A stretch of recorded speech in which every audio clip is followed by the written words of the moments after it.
How is it going, everybody? My name is DeMarco, and I have a very exciting in-depth trailer analysis for Star Wars Jedi Survivor for all of you today. Now, two things before we do get started. Number one, if I miss anything, be sure to let me know down in the comments section below, because this is a community effort after all. And let me know if you agree or disagree with my theories as well. I'm curious about that. And number two is there's a couple points, not many, but there's a couple points where I do nitpick a little bit. Now, the nitpicks serve nothing more than me trying to find things that I can in the game, and honestly the fact that there's so few speaks to the high level of quality that Respawn and polish that Respawn has shown off with Star Wars Jedi Survivor. So honestly, it's a good thing, but I know not everybody likes the nitpicking, so just wanted to put that out there before we got started, which let's get right into it, shall we, with the trailer recently revealed to us during the Game Awards 2022. The order is gone.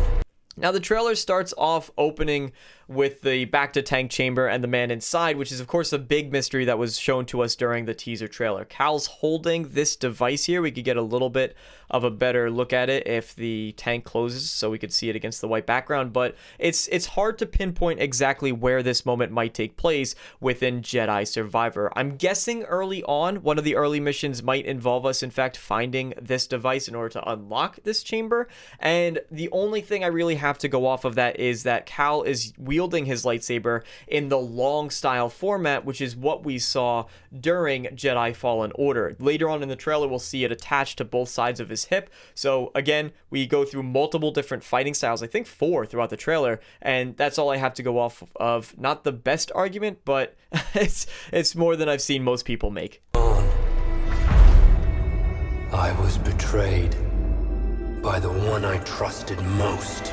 That's a very important line because it does help to sort of prove my theory as to who I think it might be if it is pulling from an existing character within the Star Wars canon. We're going to talk a little bit more about my theory of who this is in a little bit. But first, I did want to point out just the attention of detail that Respawn has put into some of these shots. We're going to see several beautiful shots in the trailer, but you could actually see the way that the light gets distorted through the bubbles in this bacta tank chamber, which is an incredibly high level of detail that I wanted to make sure I commended Respawn for.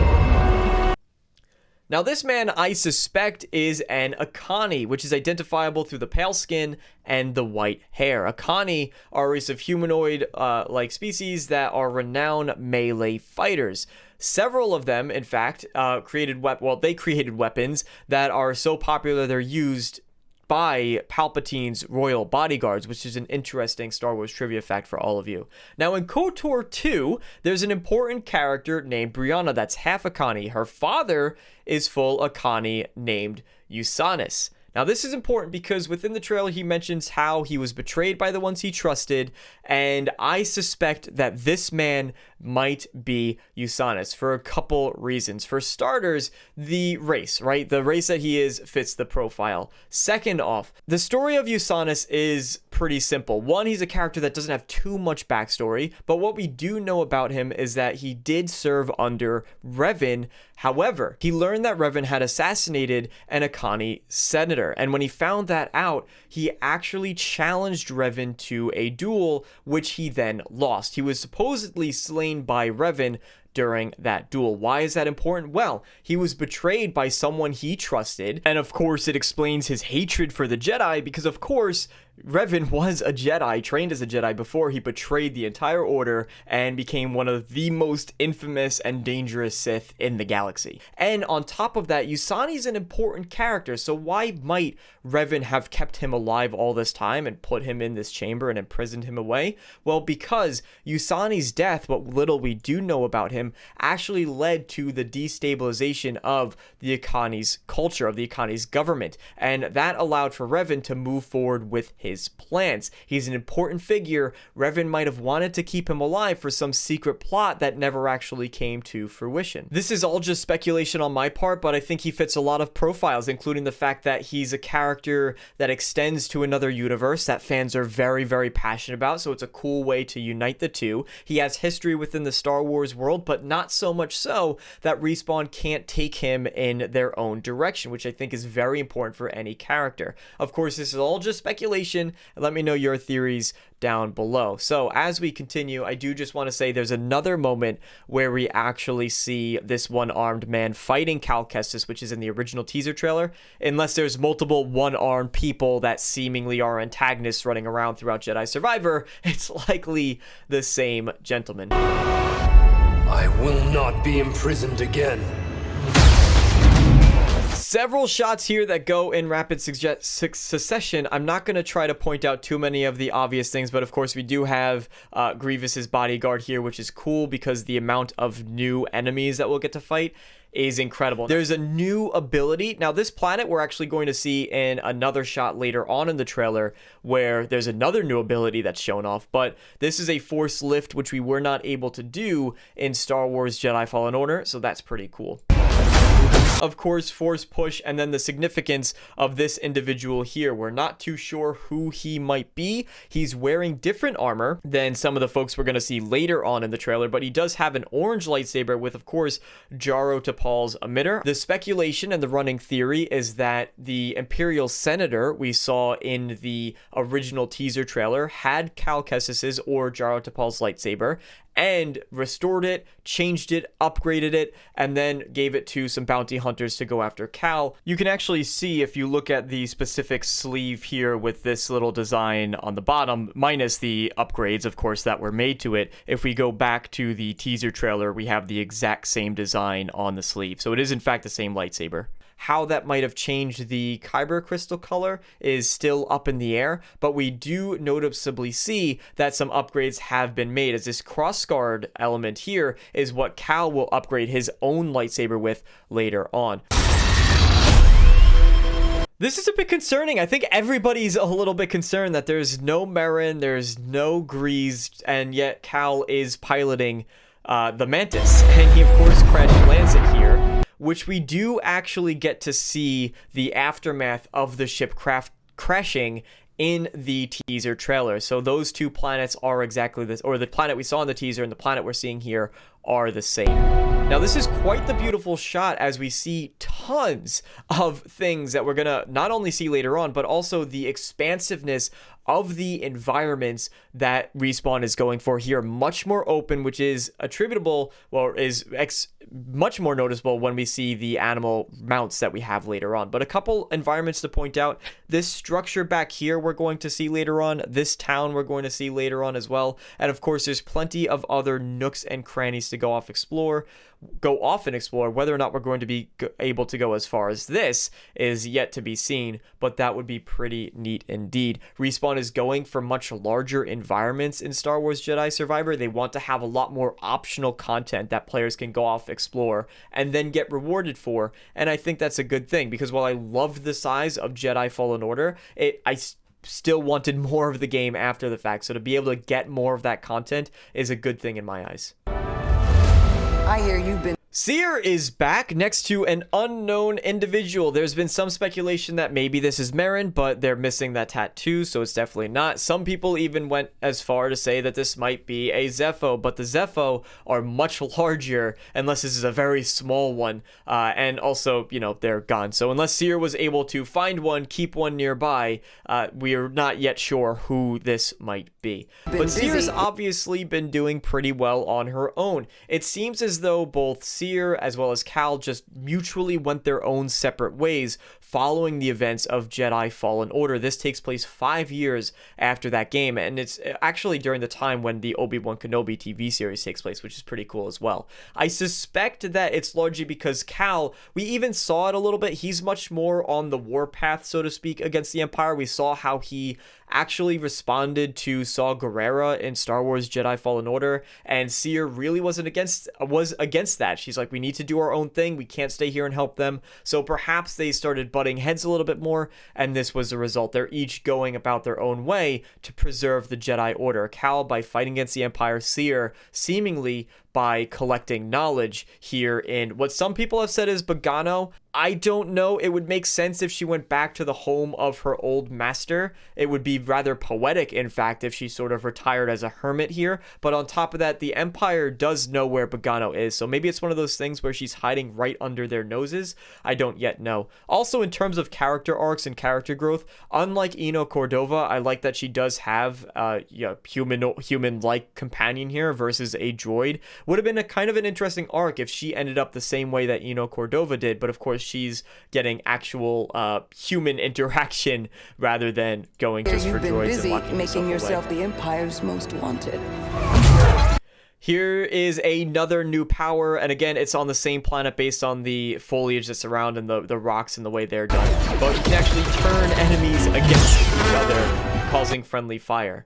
Now, mounted combat is going to be a massive, or mounted combat mounts in the game are going to be a pretty massive thing. Almost like they took some inspiration from a little game, Elden Ring, one game of the year. Some of you might know it by going a little bit more wider in the way that the levels are laid out. But there's a couple things that I do need to point out in this shot. One, for starters, actually, if we go back a bit, I mentioned attention to detail before, and you could see the way, if we play this back a little bit, the way that the water reflects on the ceiling here from this, and I just think it's absolutely gorgeous, a great attention to detail there. Now, here's real nitpick number one, which is as Cal slices through this droid, it's great that immediately when he makes contact, you start seeing sparks going through his feet, but then Cal passes entirely through the droid without him breaking in half, without anything happening, and it's only until a few moments later that he actually falls over. Now, you play this in full time,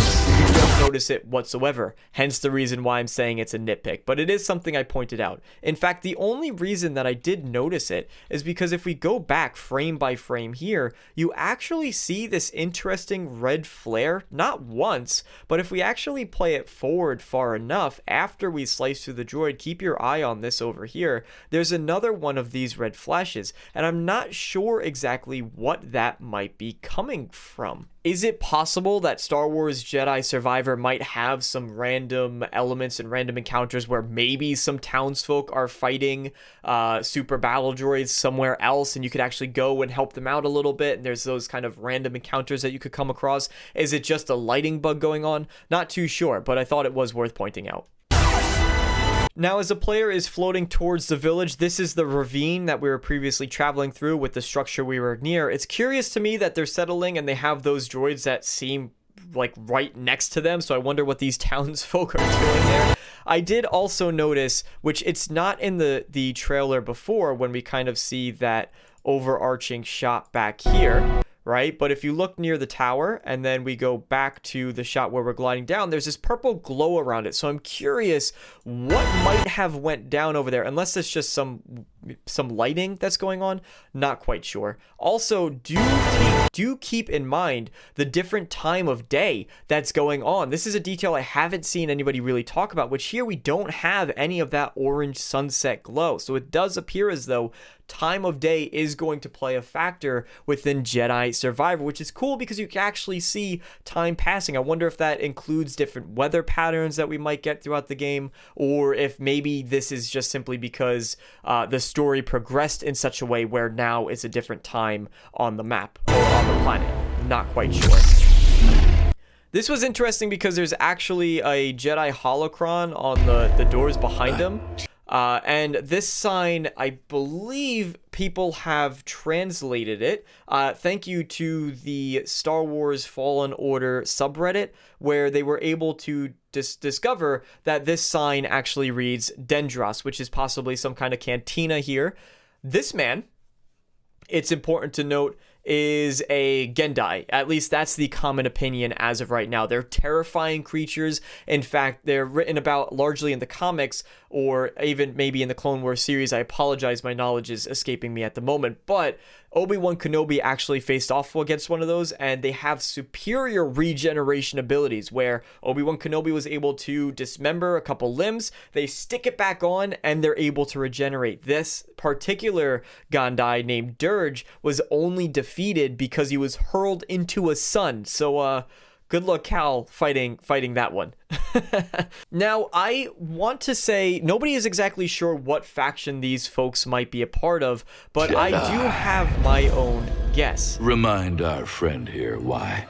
First off, remind our friend why his kind are supposed to be dead. We're going to see this Gendai in particular with the mysterious man in His the bacta guys tank. are supposed to be Obviously, he's not a fan of the Jedi, which is shared by the beliefs of who I am assuming to be Usanus.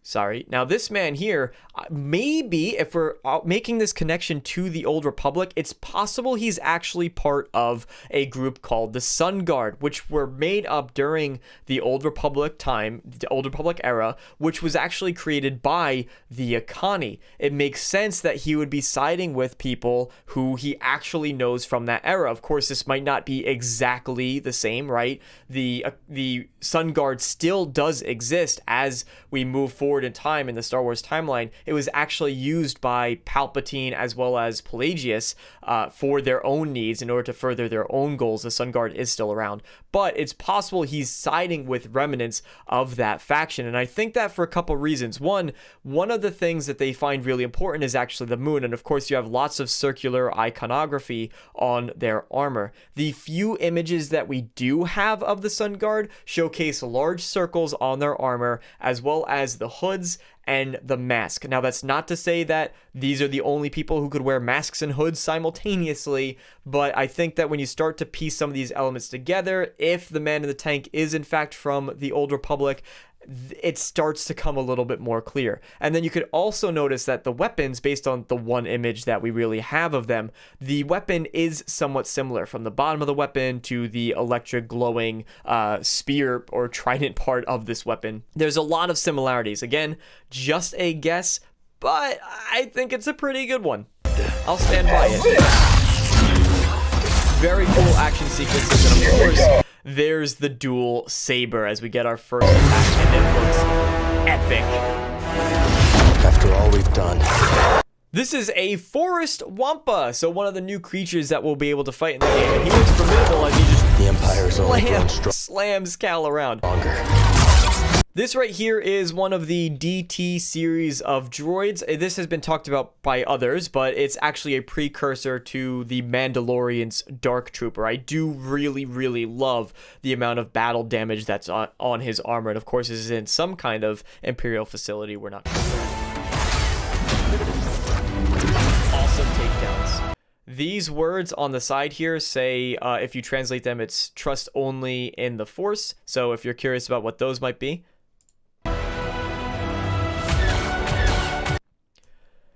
Again, another moment of incredible attention to detail. Now, this is most likely a pre-rendered cutscene, but if we do go back frame by frame, as we see the shot from the ship coming towards Cal's blade, he deflects it, and they actually have it moving appropriately to the side. On top of all of the very impressive particle effects, they actually were able to map out the redirection of this ship's blaster fire, which is incredible to me. Now, a couple of details to note. This is most likely a Purge Trooper flying the ship. We see them in Jedi Fallen Order, and in fact, the ship that is here is one of the same ones that we see in the Jedi Fallen Order opening scenes, which thank you again to the Fallen Order subreddit for pointing that out. This is a brand new character named Bode Akuna. He's being played by Noshir Dalal. I apologize if I pronounced that wrong, but he's a very, very talented actor. Actually, he was in Black Ops 3, I think it was. He plays Charles Smith in Red Dead Redemption 2, and he has a lot of very impressive TV roles. So he's the kind of person you want to see in this game. Very excited to see his performance here. In fact, I saw him on the Star Wars subreddit just replying to some, or the Fallen Order subreddit, replying to comments. So he's very active in seeing people's responses to this game. Exactly the kind of person I would want to see in this role. I'm looking forward to his character a lot. Thanks, Bode. Part of the job, Kestis. This is potentially some kind of dual takedown similar to what we actually see in the Arkham Knight game, which is very cool that is being brought into a Souls style of combat title. I'm excited to see how those two things pair together. Now, if I go back just a couple frames so Bode can get out of my way of this shot here, this is potentially the Mantis up here. It does have that recognizable fin going on, so we are traveling around. Perhaps Bode is actually the one that's piloting us around the galaxy now that Grease is seemingly no longer here. Hope he's okay. We have no idea where he is, but it has sort of been mentioned that the old crew's going to be around. We just don't know in what capacity or what happened to them. I also did notice this kind of floating element up here. Not sure what it is, but it does have like these darker outlines the way the cliffs do. Not sure why it's just floating on its own, however, but that's pretty interesting. I wonder if this is going to be like the Ogdo Bogdo of Jedi Survivor. I'm very curious, but definitely the scale of the beasts that we're going up against have monumentally increased, and they're going to be quite some formidable creatures that we do have to take down. Now, it is interesting because in the back, you actually have what I suspect to be one of the chests where we got our ponchos and lightsaber customizations in Jedi Fallen Order. I think we're going to probably unlock these things the same way here. At least these panels on the front, these red lights, are pointing towards that. That's what I pulled away. So there is those similar crates returning to unlock new outfits, new gear, new customization options, that sort of thing. There's even just all the particle effects too I have to call into attention because it's just absolutely incredible. You could see his, I don't know if this is exclusively just the sparks coming from the lightsaber, but it might also just be like perspiration coming from his mouth as he's cut. It looks awesome. And when we go back a little bit further, you could even see the smoke coming from the lightsaber. It's great Jedi all around. is a This threat. improvement from Jedi Fallen Order. Now, I mentioned before the droid when we were fighting the droids on mounted combat, and you could actually see here that the droids can separate, so that's why it seemed a little bit strange to me that they don't hear. I listened to this for a very long time, this clip in particular, to try to see if there was Matthew Wood's voice, which is the person who voices the droids normally in the Clone Wars animated series. He's the most recognizable voice for the droids. And unfortunately, I didn't hear any such sound, but we were able to get the original clone's voice in Jedi Fallen Order, so I'm hoping that we get to see the same thing here. Now, what I thought was very, very funny is as this droid companion here, this droid friend is sliced, this droid in the front actually is holding his head like, oh my god, what's going on, in a bit of a state of panic before he readies his weapon to come off and fight. But if we do play this at full speed, you notice he does snap a little bit. It doesn't look that bad when you take it frame by frame. And in fact, the only reason I noticed this was because I was very, very closely watching the scene over and over to try to hear if any of the droids say any voice lines, but unfortunately they don't. So his animation is a little bit snappy. There's only one other thing too, which that looks incredible. I hope you have some spare stim, Speedy One, because that looks incredibly painful. I guess there's individual physics tied to Cal's foot and leg and his thighs and everything. So, yeah, he steps on the droid, but just very painful 180 on his foot there. Nothing you'd notice in normal gameplay. Now, the lines that we hear is during this sequence is the Gandai who's back. Noticeably, the other bounty hunter is not with them, but the Gendai, I apologize if I'm pronouncing that wrong, is here. He says the Jedi is still a threat, implying Cal Kestis, right? But this gentleman right here, who again, we don't quite know, but I'm going to go with Yasanis, is saying, nope, not really, not now that we have this device, which is possibly a key of some kind. Not entirely sure. We do get some B2 super battle droids that we're going to as long as we cool, and of course force pull and force pushed are used there. And what's neat about this scene is that you could distinctly see that Cal is using a Shoto lightsaber, which is the style of lightsabers that's used by Ahsoka, where it's just a shorter lightsaber blade, and I like that quite a lot. It's awesome that we're going to be getting so many different fighting styles between the dual blade style that we saw before, right, which we had in Jedi Fallen Order, the single blade style, the dual wielding style, that's 3, 4 we're going to see a little bit later on, which is the crossguard style, and then 5 there's the blaster. However the blaster comes into play in combat, that might not constitute its own fighting style, but it is an element because there's specifically ranged combat within Star Wars Jedi Survivor. We're not yet sure how that's going to play out. I was really hoping we would get to see it a little bit in this trailer, but unfortunately we have to wait a little bit longer for that one. But yeah, this ability that we get to see as Cal's running towards this trooper is probably, we don't know if we start with this ability. Again, there's this big discussion as to how many of the powers Respawn is actually going to take away from the player, because it is a Metroidvania style game. We're going to see a little bit of these elements later on and how I think they're circumnavigating it. But traditionally, players start as a clean slate, then you upgrade new things to access new areas. Is Cal for some reason going to forget his abilities? Doesn't seem like it, and canonically that wouldn't make much sense. So this is one of the unlocks that you had in Jedi Fallen Order, where you can parry every single blaster bolt as long as you're sprinting. Whether or not you have to unlock that a second time or you just start the game with it is yet to be seen.